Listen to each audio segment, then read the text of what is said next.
Celebrity cricket লিগের নামে এ কেমন অশ্লীলতা ছড়াচ্ছেন জনপ্রিয় অভিনেত্রীরা। 22 গজে এই মাঠের জন্য ক্রিকেট খেলার চেয়ে শরীর দেখাতে ব্যস্ত রয়েছেন তারা। অশ্লীলতা কিংবা খেলায় মূল পর্ব, সেলিব্রিটিরা নানান ছোটখাটো পোশাক পরে খেলছেন।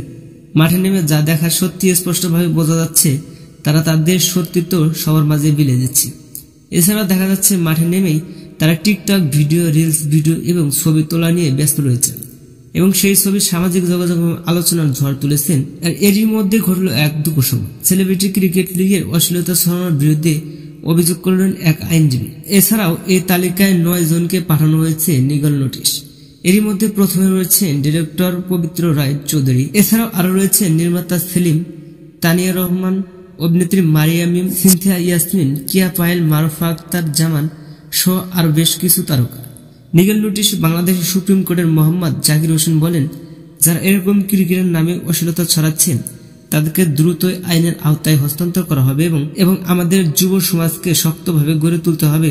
তো দর্শক, এই বিষয়ে আপনার মতামত কমেন্টে জানাতে পারেন। দেখা হচ্ছে নেক্সট কোনো ভিডিওতে। ততক্ষণ সব ভালো থাকবেন, সুস্থ থাকবেন। আল্লাহ হাফেজ।